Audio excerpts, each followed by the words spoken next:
ഒരു മനുഷ്യൻ സംസാരിക്കുമ്പോൾ അവർ സത്യമാണോ നുണയാണോ പറയുന്നതെന്ന് മനസ്സിലാക്കാനുള്ള ഒരു കോമൺ സെൻസ് നമ്മുടെ കേരള പോലീസിനില്ലേ? ഒരു സാധാരണക്കാരിയായ എനിക്ക് ആ മനുഷ്യൻ സംസാരിക്കുന്ന കേട്ടപ്പോൾ എനിക്ക് തോന്നി അതിലെന്തോ ഒരു ജെനുവിറ്റി, സത്യസന്ധത ഉണ്ടെന്ന്. അവരുടെ മകൻ സംസാരിക്കുന്ന കേൾക്കുമ്പോ നമുക്കൊരു എന്താ പറയാ, ഒരു നിഷ്കളങ്കത ഫീൽ ചെയ്തു. ഒരു കള്ളത്തരം ചെയ്ത, ഒരു കൊലപാതകം ചെയ്ത ഒരു ക്രിമിനലിന്റെ വാക്കുകളായിരുന്നില്ല. അത് മനസ്സിലാക്കാൻ ഒരു സാധാരണക്കാരിയായി എനിക്ക് പോലും പറ്റിയപ്പോ നമ്മുടെ കേരള പൗലോസിന് എന്തുകൊണ്ടാണ് പറ്റാതിരുന്നത് എനിക്ക് മനസ്സിലാവുന്നില്ല. അപ്പൊ ഇത് പ്രീണനമാണ്. അപ്പൊ ഈ കേരള പൗലോസിനോടും ഈ കേരളം ഭരിക്കുന്ന ഈ എന്താ പറയാ അൽ മുഖ്യമന്ത്രി ഉണ്ടല്ലോ, അൽ മുഖ്യമന്ത്രി പിണറായി വിജയനോട് ഞാൻ ചോദിക്കുന്നത്, ഒരു ഖബറാണെന്നുണ്ടെങ്കിൽ ആ ഖബർ പൊളിക്കാനായിട്ട് ഈ പറയുന്നവന്മാർക്ക് നട്ടലിന് ഉറപ്പുണ്ടോ? ഏതെങ്കിലും ഒരു ഖബറിൽ ഒരാളെ കൊന്നു കുഴിച്ചിട്ടുണ്ടെങ്കിൽ ഈ കണ്ട ഖബറുകൾ കിടക്കുന്നുണ്ടല്ലോ, ഞാനും കൊടുക്കാം ഒരു പരാതി. എനിക്കും സംശയമുണ്ട്. ഈ പറയുന്ന പള്ളി സെമിത്തേരികളിലും ഈ പറയുന്ന മോസ്കുകളിലും ഇവന്റെയൊക്കെ ഖബറിലൊക്കെ ഒരുപാട് എണ്ണത്തിന് തല്ലിക്കൊന്ന് കുഴിച്ചു മൂടിയിട്ടുണ്ടെന്ന് എനിക്ക് സംശയമുണ്ട്. ഞാൻ കൊടുക്കുന്നെന്ന് കേസ്. ഇവരെത്ര എണ്ണം മാന്താൻ വരും? ഈ നട്ടലില്ലാത്ത ഈ വേട്ടാവളിയന്മാര്, ഈ കേരള പൗലോസ് എന്ന് പറയുന്ന നട്ടലില്ലാത്ത ഈ ജിഹാദികൾക്ക് ഉടപിടിക്കുന്ന ഈ വക ആൾക്കാരുണ്ടല്ലോ, ഇവരെത്ര പേര് വരും? അപ്പൊ ഇത് പ്രീണനമാണ്. ഇത് പ്രീണനം, വെറും പ്രീണനം. പ്രീണിപ്പിച്ച് എവിടേക്കാണ് പോക്ക്? കഴുത്തോളം മുങ്ങിയല്ലോ, ഇനി എവിടേക്കാ പോക്ക്? ഈ പ്രീണനം എവിടെ ചെന്ന് എത്തിക്കും ഈ പ്രീണനം? അതിൽ അവിടെ പറഞ്ഞത് കറക്റ്റാണ്. അയാൾ അവിടെ പറഞ്ഞൊരു കാര്യം വളരെ വ്യക്തമാണ്. അയാൾ പറയുന്ന ആ ഒരു വാക്ക് ഒരാൾ ശ്രദ്ധിക്കാതെ പോയി. അയാൾ പറഞ്ഞു ഇത് മുഴുവനും കൈക്കലാക്കാനുള്ള ഓരോരുത്തരുടെ അജണ്ടയാണ്. അതാ അയാളുടെ മകൻ പറഞ്ഞു. നെയ്യാറ്റിൻകര ആ സമാധിയായ സ്ഥലത്ത് ആ സ്ഥലവും ആ അമ്പലങ്ങളും കൈക്കലാക്കാനുള്ള അവരവരുടെ ജിഹാദികളുടെ ഈ പറയുന്ന അജണ്ടയാണെന്നുള്ളത് അയാൾ കൃത്യമായിട്ട് പറഞ്ഞു. അത് പറയാതെ പറഞ്ഞ കാര്യങ്ങളാണെങ്കിലും ശ്രദ്ധിക്കാതെ പോയ കാര്യമാണ്.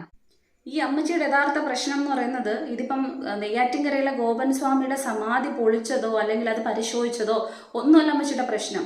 ഇവിടെ ഉള്ള കേരളത്തിൽ അല്ലെങ്കിൽ ഇന്ത്യയിലുള്ള ഖബറിടങ്ങൾ തോണ്ടാത്തതാണ് അമ്മച്ചിയുടെ പ്രശ്നം എന്ന് പറയുന്നത്. ഇത് ചെറിയൊരു പ്രശ്നമല്ല, ഇത് ഗുരുതരമായിട്ടുള്ള ഒരു പ്രശ്നം തന്നെയാണ്.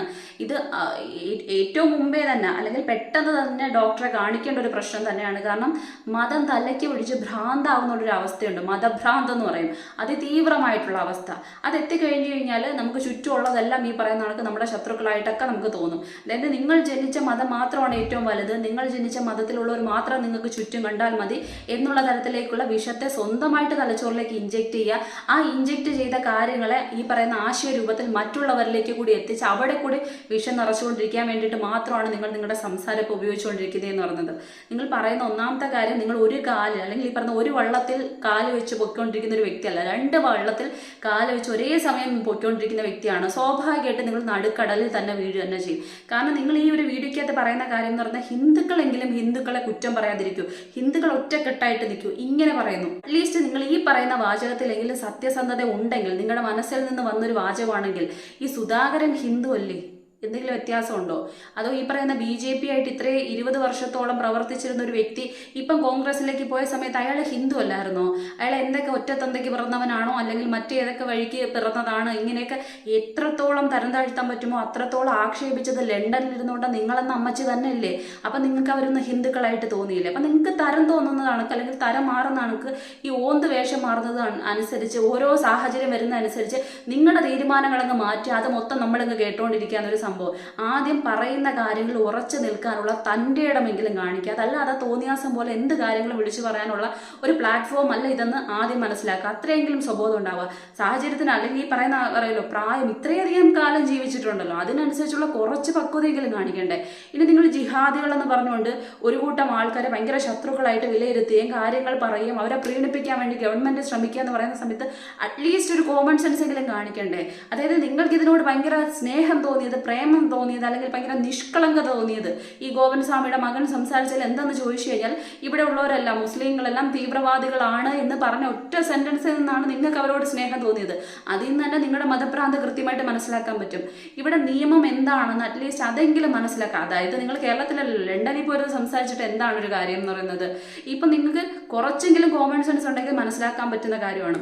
അച്ഛൻ്റെ സമാധി പൊളിക്കുകയാണെന്ന് പറഞ്ഞ സമയത്ത് ഒരു മകൻ പറഞ്ഞിട്ടുണ്ടായിരുന്നു, ഞാനിവിടെ ആത്മാഹൂതി ചെയ്യും. എന്ത്, എവിടെ ചെയ്തു?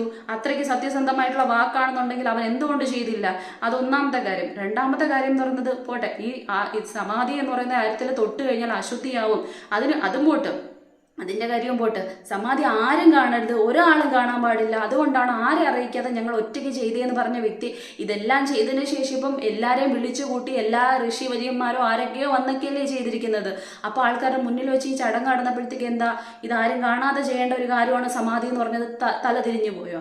ഇങ്ങനെ കുറേ കാര്യങ്ങളുണ്ട്. ഇതിലപ്പുറത്തേക്ക് മൂത്ത മകനും ഇളയ മകനും പറയുന്ന പല ചാനൽസിനോടും പറയുന്ന പലതരത്തിലുള്ള മാറ്റങ്ങൾ, അതായത് മൊഴി മാറ്റങ്ങൾ എന്ന് പറയുന്ന കാര്യങ്ങളിലെ വൈരുദ്ധ്യം കേൾക്കുന്ന സമയത്ത് ഇവിടെ ഉള്ള ഒരു പൊട്ടന്മാർ അല്ല.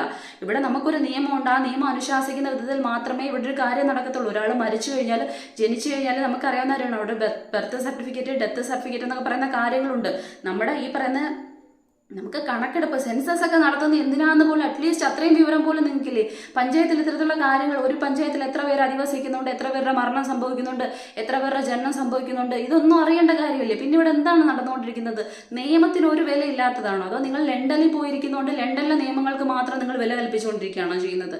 അറ്റ്ലീസ്റ്റ് നിയമത്തിനെ കുറിച്ച് കുറച്ചെങ്കിലും വിവരവും ബോധവും വേണമെന്ന് പറയുന്നൊരു സംഭവമുണ്ട്. ഇനി നിങ്ങൾക്ക് ഭയങ്കര ദേഷ്യം വരുന്ന ജിഹാദി അല്ലെങ്കിൽ മുസ്ലിംസിനെ തന്നെയാണ് നിങ്ങൾക്ക് ഇഷ്ടമല്ലാത്തത്. നിങ്ങൾക്ക് ഒരേ ഒരു കാര്യം ചോദിക്കണം, അമ്മച്ചി ലണ്ടനിൽ പോയിരുന്നതിന് അവിടെ ജോലി ഉണ്ടോ, അതോ മക്കൾക്ക് ജോലി ഉണ്ടായിട്ട് അവിടെ സ്ഥിരതാമസമാക്കി വായി തോന്നുന്നത് ഈ പൊട്ടത്തരങ്ങൾ വിളിച്ച് പറയുന്ന അറിയത്തില്ല. നിങ്ങൾ ആൾക്കാരുടെ ഇടയിലേക്ക് വിഷം ഇങ്ങനെ കുത്തി വെച്ചുകൊണ്ടിരിക്കുന്നുണ്ടല്ലോ, ഇങ്ങനെ മുസ്ലിംസ് അതാണ് ഇതാണ് എല്ലാം തട്ടിപ്പറിക്കാൻ വന്നവരാണ് അതാണ് ഇതാണെന്ന് പറയുന്നുണ്ടല്ലോ.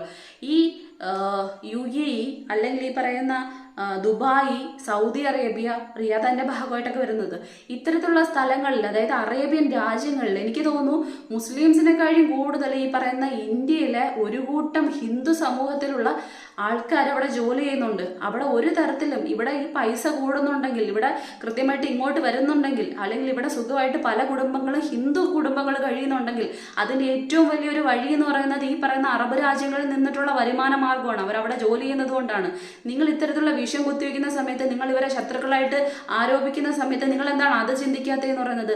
അവരിനി തൊട്ട് അങ്ങനെ മതഭ്രാന്ത്, നിങ്ങൾക്കുള്ള മതഭ്രാന്തൊന്നും അവർക്കില്ല. കൃത്യമായിട്ട് പറഞ്ഞു കഴിഞ്ഞാൽ അങ്ങനെ ഒരു മതഭ്രാന്ത് ഉണ്ടെങ്കിൽ അവർ തീരുമാനിക്കേണ്ടത് ഞങ്ങളുടെ രാജ്യത്തേക്ക് ഇനി ഹിന്ദുക്കൾ ആരും വരണ്ട, ഞങ്ങളുടെ കമ്പനികളിൽ ആരും ഹിന്ദുക്കൾ ജോലി ചെയ്യേണ്ട, ഞങ്ങൾ ആർക്കും ഇനി ജോലി കൊടുക്കുന്നില്ല, അങ്ങനെ തീരുമാനിക്കേണ്ടവരല്ലേ അവരെന്ന് പറയുന്നത്. അതല്ലല്ലോ ഇവിടെ ചെയ്തുകൊണ്ടിരിക്കുന്നതെന്ന് പറയുന്നത്. അപ്പം അവർക്കല്ല മതഭ്രാന്തുള്ളത്. മതഭ്രാന്തുള്ളതും മതഭ്രാന്ത് പറയുന്നതും നിങ്ങൾ മാത്രമാണ്.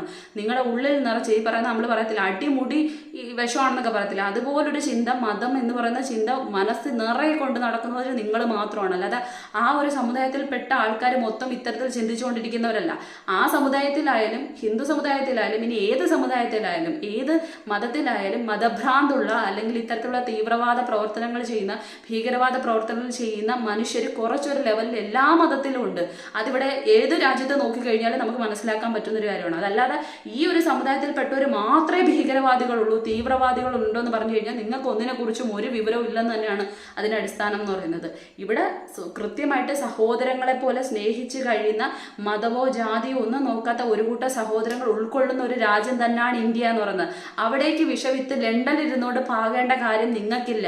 നിങ്ങൾ ലണ്ടനിൽ സുഖമായിട്ട് കഴിയുന്നുണ്ടെങ്കിൽ നിങ്ങൾ ലണ്ടനിൽ അവിടെ ഈ പറയുന്ന അടിപിടി ഉണ്ടാക്കാൻ നോക്കുക. അതായത് ഈ ലണ്ടനിലെ ഭാഷ നിങ്ങൾക്ക് കൈവശം ഇല്ലാത്തത് കൊണ്ട് അതിനെക്കുറിച്ച് സംസാരിക്കാൻ പറ്റാത്തത് കൊണ്ടാണോ, അതോ ഈ മലയാളത്തിലിരുന്ന് ആൾക്കാർക്ക് ബോറടിപ്പിക്കാൻ വേണ്ടി അല്ലെങ്കിൽ ആൾക്കാരിലേക്ക് ഇങ്ങനെ വെറുപ്പ് സമ്പാദിക്കാൻ വേണ്ടി മാത്രം, ഇങ്ങനെ വിദ്വേഷം നിറപ്പിക്കാൻ വേണ്ടിയിട്ട് മാത്രം ഇങ്ങനെ ഇരുന്ന് സംസാരിക്കുന്നതെന്ന് മനസ്സിലാവുന്നില്ല. എന്തിനാണ് ഇത്തരത്തിലുള്ള ഈ വയസ്സാങ്കാലത്ത് ഇങ്ങനത്തുള്ള കാര്യങ്ങൾ ചെയ്ത് കൂട്ടി പാവം മേടിച്ച് കൂട്ടുന്നതെന്ന് അറിയത്തില്ല. ആദ്യം നിങ്ങളുടെ ഉള്ളിൽ നിറഞ്ഞിരിക്കുന്ന മതത്തിനെ, മതഭ്രാന്തിനെ തുടച്ചു കളഞ്ഞിട്ട് മനുഷ്യരാണെന്നുള്ള ബോധത്തെ ആദ്യം കൊണ്ടുവരാനായിട്ട് നിങ്ങൾ ശ്രമിക്കുക. അതിലപ്പുറത്തേക്ക് ഈ കാണുന്നവരെ മൊത്തം നെറ്റിയിൽ പൊട്ടുണ്ടോ അല്ലെങ്കിൽ കഴുത്തിൽ കുറിയുണ്ടോ, സിന്ദൂരം ഉണ്ടോ, കുങ്കുമം ഉണ്ടോ, തലയിൽ തൊപ്പിയുണ്ടോ, കൊന്തയുണ്ടോ എന്ന് നോക്കിക്കൊണ്ടിരിക്കുന്ന നിങ്ങളുടെ ചിന്താഗതിയെ ബാക്കിയുള്ള കൊച്ചു കുട്ടികളിലേക്കെങ്കിലും ഇങ്ങനെ വിഷവിത്തായിട്ട് വളർത്താതിരിക്കാനായിട്ട് അറ്റ്ലീസ്റ്റ് അതെങ്കിലും ഒന്ന് ശ്രമിക്കുക. അത്രയെങ്കിലും ചെയ്യാന്നുള്ളതാണ്. അതെങ്കിലും ചെയ്യുക. ഈ വയസ്സാങ്കാലത്ത് നമ്മൾ ചിലയിടത്തെങ്കിലും പറയത്തില്ലേ, രാമനാമം ജപിച്ചുകൊണ്ടിരിക്കുന്ന പ്രായത്തിൽ എന്തിനാണ് ഇങ്ങനത്തുള്ള കാര്യങ്ങൾ ഇങ്ങനെ വായു തോന്നുന്ന വൃത്തികേടുകൾ വിളിച്ചു പറഞ്ഞുകൊണ്ടിരിക്കുന്നത്? ഒന്നിൽ പറയുന്ന കാര്യങ്ങളിൽ അടിയുറച്ച് വിശ്വസിച്ചുകൊണ്ട് അത് തന്നെ പറഞ്ഞുകൊണ്ടിരിക്കുക. അതിലപ്പുറത്തേക്ക് സാഹചര്യം മാറുന്നതനുസരിച്ച് ഹിന്ദു മുസ്ലിം വരുന്ന സമയത്ത് മൊത്തം ഹിന്ദുക്കളെ നിങ്ങൾക്ക് അങ്ങ് ഇഷ്ടപ്പെടും. അതല്ലാതെ പാർട്ടിപരമായിട്ടുള്ള കാര്യം വരുന്ന സമയത്ത് നിങ്ങൾക്ക് ഒരു പാർട്ടിയിൽപ്പെട്ട ആൾക്കാരെ മാത്രം ഇഷ്ടപ്പെടും, ബാക്കി പാർട്ടിയിലുള്ള ഹിന്ദുക്കളെയൊക്കെ തള്ളിക്കളെ. അതെന്താണ്? ആദ്യം നിങ്ങൾക്ക് ഹിന്ദുക്കളോടുള്ള സ്നേഹം നിങ്ങളത് കറക്റ്റാക്കി കൊണ്ടുവരാൻ നോക്കുക. അതിലപ്പുറത്തേക്ക് സ്വന്തം മതത്തിലുള്ള ആൾക്കാരോട്. അതല്ലാതെ ബാക്കിയുള്ള ആൾക്കാരെ തമ്മിൽ തെറ്റിക്കാൻ നോക്കുന്നത് ആദ്യം നിർത്താനാണ് നോക്കേണ്ടുള്ളത്. കഷ്ടം തന്നെ.